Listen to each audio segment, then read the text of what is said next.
Hi, it's David Rosenberg here with Tennis.com, and I'm here with Sandra Bernhard. Hello. Who is came out today to see Venus Williams. She's can I say you're a huge Venus Williams fan? You can say that I'm pretty much in awe of Venus and Serena Williams, and I just have a really deep emotional connection to them, and I don't know why. I guess there's just something about, you know, the fairy tale aspect of their life and how hard they've worked to get where they are and the odds that they've had to overcome. And just their diversity and eclectic nature, you know, that they're not just tennis players, but they're interested in fashion and culture. And to me, they're megawatt superstars in tennis, but their energy just kind of overflows into other aspects of culture. Well, today, and speaking of emotion, today's match, she beat Shahar Peer. It was 7-6, 6-3. And that first set was really, I mean, I was watching you in there. You were looking like you were just feeling it there. Well, that's what I mean. Like, you know, my daughter, my girlfriend, every time I watch the girls play, I'm screaming, I'm yelling, I'm throwing myself down on the floor. They have to, like, revive me. I'm such a maniac. So to be here live today and see Venus, who, you know, is playing without Serena this year. So I really feel like she has a shot of going to the finals. And I really hope she does, because she deserves that kind of emotional, you know, she just needs to have that one more opportunity to prove herself. Yeah, she's 30 now, so I mean, this is an age, and traditionally in tennis, where you start to see players maybe winding down a little bit, and you know, it's hard to say with the Williams sisters. I mean, on one hand, they haven't played as much as everyone else, and when they're playing, they're still playing pretty well. I mean, she's ranked top. Because they allow themselves to have other experiences, and they take a break from it. I think anything that you do, whether it's being a performer or a writer or you know, an athlete, you've got to give yourself room to take in other experiences and revive. It's just too hard, you know. So I really think that she can go all the way this year. Well, her next match is Francesca Schiavone. That is scary. I caught it up on the Chiron, and she is. I mean, I don't know what to say about her. She's really tough, but she looks fabulous, but she's scary.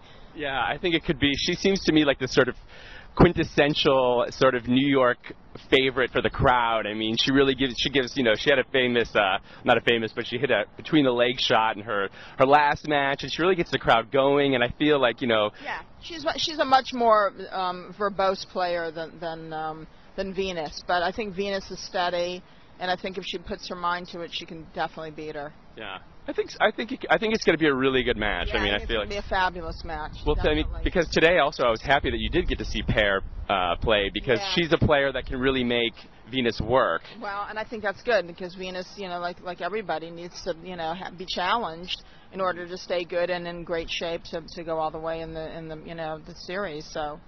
And what did you think about the dress? I mean, everyone's been talking about these dresses, and what do you think about this look that she's giving us now? Well, I love anything that the girls wear, because if they think about it, and it's like, you know, they're going to wear this for this night and this for that. You know, Friday night she had her, you know, explosive black, you know, fireworks dress, and today it was a red fireworks dress. Like she said, it was a celebration and of getting to do what she wants to do, and it's also very New York. And I always look forward to what they're wearing. I mean, like I said, they're superstars, and they just bring it all together on the court, and it's so inspiring. And I was going to ask you just sort of also some of your other impressions, since this was the first time you've seen a match live, correct? Yeah. Well, here at the U.S. Open. So how did it differ for you? I mean, sometimes people come, they watch these matches on TV, they've seen matches on TV, you have pretty much one perspective. Well, I'll tell you what I loved most about it, but there was no commentary. The one person whose commentary I love is McEnroe, Johnny McEnroe, but it was just nice not to hear that. You know, it's nice to have formulate your own feelings about it. I'll tell you one thing the U.S. Open could dispense with is the music in between.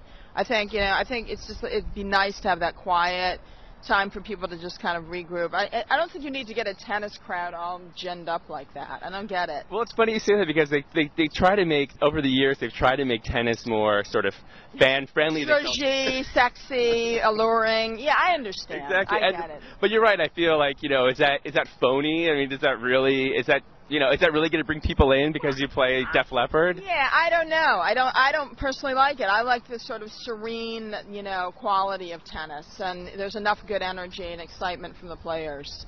Yeah. But It was fun. Nonetheless, it was an incredible experience, and I do watch a lot of tennis on TV. I watch Wimbledon, I watch the French Open, and it's fun, the different times of night and day you have to get up to watch a great match. So to be here, and one of the most glorious days of the fall on Labor Day in New York City is, we're really blessed. This is New York. You go back into the city, and it's just an all-encompassing experience. And to be here on the grounds of the 1965 World's Fair, which I attended when I was a little girl, really has a lot of impact.